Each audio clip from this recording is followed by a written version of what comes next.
नमस्कार दोस्तों, मैं राजीव शर्मा दिव्य एजुकेटर्स चैनल पर आपका हार्दिक स्वागत करता हूं। कल मैंने बता दिया था आपको कि मैं चूंकि शनिवार और इतवार के दिन या शनिवार या सोमवार के दिन आपकी करंट अफेयर्स की क्लास रहती है, तो करंट अफेयर्स को मैं वीडियो दूंगा। मेरे कमेंट के अनुसार आज करंट अफेयर्स का वीडियो है। क्योंकि कल वीडियो अपलोड तो पूरा हो चुका था, लेकिन कुछ टेक्निकल प्रॉब्लम की वजह से वह आज सुबह अभी थोड़ी देर पहले 1 घंटे पहले वो आप तक पहुंच पाया, इसके लिए मुझे खेद है। आज हम जो करंट अफेयर्स के मुख्य बिंदु देखेंगे वो बिंदु है कि नयनतारा अपने आप में नयनतारा, आप बताइए किसका नाम था, लेकिन इंडोनेशिया की राजधानी नसनतारा बनी है, ये जावा द्वीप पर बनी है। अब इसकी पोजीशन को देख लीजिए कि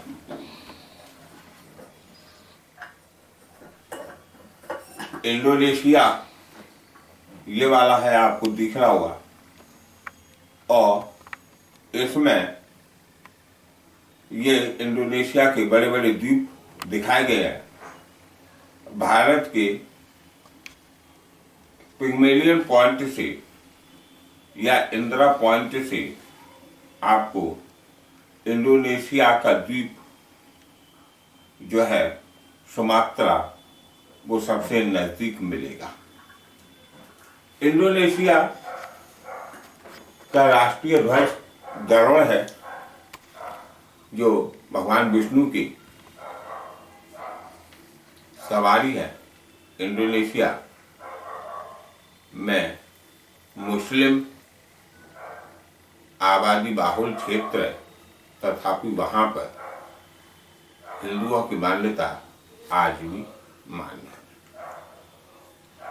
इंडोनेशिया को जो 20,000 का नोट है, उस नोट पर मेरे गुरुदेव श्री गणेश जी की प्रतिमा छपी हुई है। इंडोनेशिया सरकार ने अपनी राजधानी जकार्ता को हटाकर बोर्नियो द्वीप पर ले जाने का निर्णय लिया है, क्योंकि जकार्ता का 1/3 हिस्सा विद्वानों का मानना है कि 2050 तक जलमग्न हो जाएगा। इंडोनेशिया की स्वतंत्रता के बाद जो 1949 में मिली थी, यह जकार्ता इंडोनेशिया की राजधानी रही है। इंडोनेशिया के बड़े द्वीप सुमात्रा, जो अभी मैंने आपको बताया था कि ग्रेट निकोबार के इंदिरा पॉइंट या पिग्मेलियन पॉइंट के सबसे नजदीक इंडोनेशिया का द्वीप सुमात्रा है। सुमात्रा ग्रेट निकोबार के नजदीक है। जावा का कालीमंजन और Borneo, Sulawesi, Papua New Guinea और पापुआ है, जो इंडोनेशिया के कब्जे में पापुआ है। इंडोनेशिया का जिस पर राजनीतिक अधिकार है उसे इरियन जया कहा जाता है, वो है। 2019 में पहली बार इंडोनेशिया के राष्ट्रपति जोको विदोदो ने समुद्र के बढ़ते हुए स्तर और बढ़ती हुई जनसंख्या को देखते हुए इंडोनेशिया की राजधानी बोर्नियो द्वीप पर ले जाने की घोषणा की थी। बोर्नियो द्वीप जावा से उत्तर में पड़ता है और यहाँ पर उन्होंने इसका पूर्वी हिस्सा जो है कालीमंजन की साइड में पूर्वी हिस्से को नसनतारा नामक राजधानी बनाने की घोषणा की थी। इंडोनेशिया की मुद्रा जो मैंने आपको बताई थी, सबसे बड़ी मुद्रा 20,000 का नोट है। यहाँ पर गणेश जी की प्रतिमा छपी हुई है। मोटे अनाजों का प्रभाव, यानी आज के वायरस के युग में बाजरा, ज्वार, मक्का इत्यादि चीजों से लोग एक समय में परहेज करने लगे थे। आज इतिहास ने स्वयं को दोहराया और इनकी तरफ लोगों का आंतरिक लगाव बढ़ गया। आप देखें कि भारत ने वर्ष 2018 को, ध्यान रहे, वर्ष 2018 को ईयर ऑफ द मिलेट यानी बाजरा दिवस के रूप में, बाजरा वर्ष के रूप में मनाया था। 2018 को भारत के प्रस्ताव को स्वीकार करते हुए यूएनओ ने वर्ष 2023 को international year of the millet बनाने की घोषणा की है। बाजरा का संबंध भारत में आज से नहीं, सिंधु घाटी सभ्यता से रहा है। हमारे यहाँ पर विश्व की सबसे पुरानी सभ्यता सिंधु घाटी की सभ्यता है और सिंधु घाटी की सभ्यता के बाद में खोज हुई तो पता चला कि इराक की मेसोपोटामिया की सभ्यता है और इसलिए एशिया को सभ्यता का पालना नाम दिया गया है, क्योंकि एशिया में दो सभ्यताओं का विकास विश्व का सबसे प्राचीन सभ्यताओं के विकास के साथ में जुड़ा हुआ है। एक का नाम है इंडोनेशिया और दूसरे का नाम है मेसोपोटामिया। मेसोपोटामिया को हम सिमूरियन सभ्यता के नाम से भी जानते हैं और बाजरा सिंधु घाटी की सभ्यता में भारत में अस्तित्व में आया था। आज 21 राज्य जो है बाजरा को, 21 राज्य और केंद्र शासित प्रदेश बाजरा को उत्पादित कर रहे हैं। यह भी विशेष उल्लेखनीय है और ध्यान में रखिएगा कि भारत विश्व में सबसे बड़ा बाजरा का उत्पादक देश है। गणतंत्र दिवस की शुरुआत 24 जनवरी की अपेक्षा 23 जनवरी को, और इन्होंने गणतंत्र दिवस 24 जनवरी को इस समारोह की शुरुआत की जाती थी।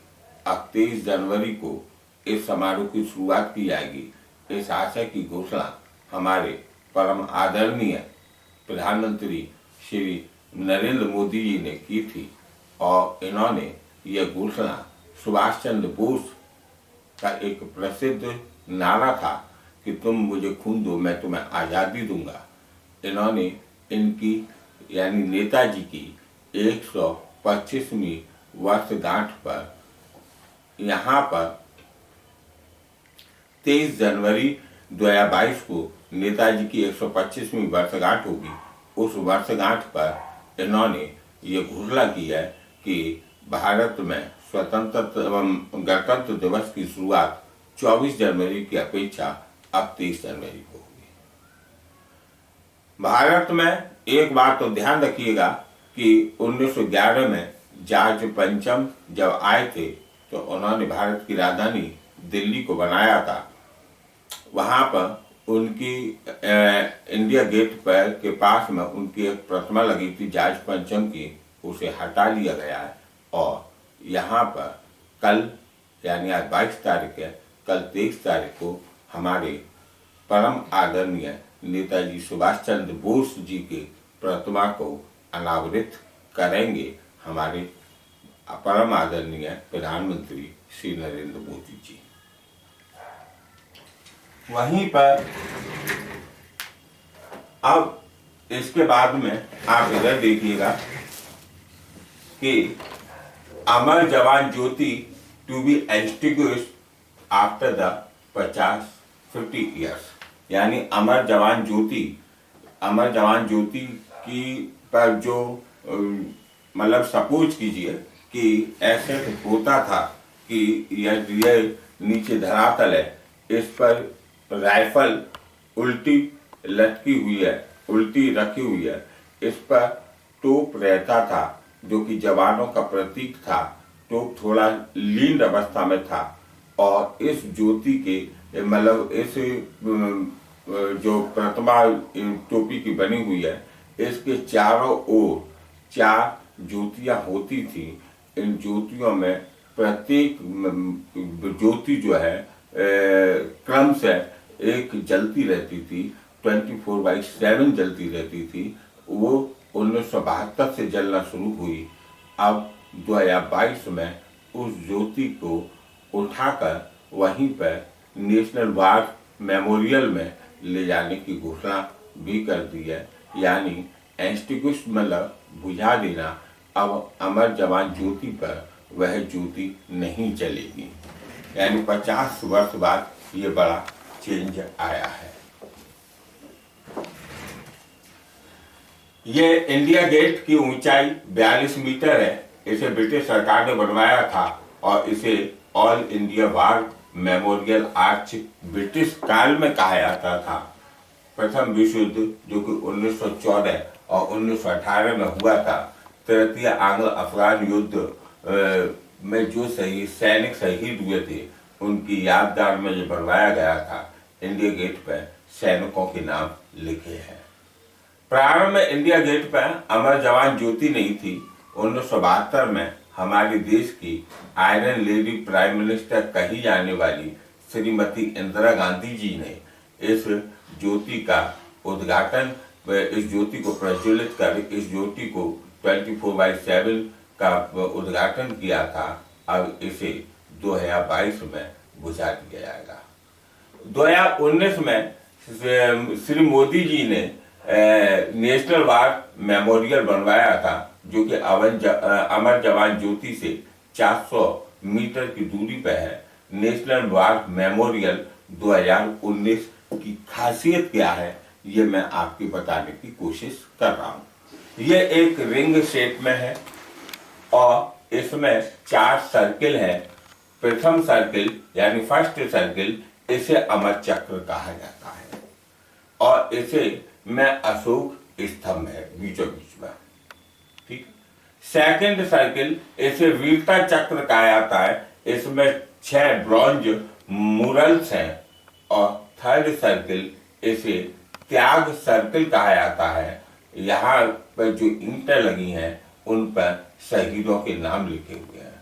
फोर्थ सर्किल इसमें चारों तरफ रिंग के पेड़ पौधे लगे हुए हैं जो यह दर्शाते हैं कि हमारे जवान हमारे को कैसे प्रोटेक्ट कर रहे हैं।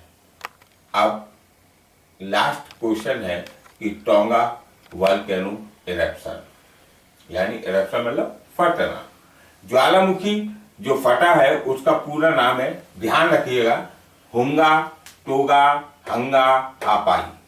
हुंगा टोगा हंगा हापाई, यानी होंगा टोगा हंगा हापाई। इसे आप 10 बार अपने दिमाग में रिपीट कीजिए, आपको मालूम पड़ जाएगा। और इसमें ये विस्फोट हुआ था। टोंगा की राजधानी, ये भी ध्यान रखिए, इंपॉर्टेंट क्वेश्चन हो गया है कि टोंगा की राजधानी नुकू आलूफा है जो कि 65 किलोमीटर उत्तर में 2 निर्जन द्वीपों पर इसका विस्फोट हुआ था। किसका?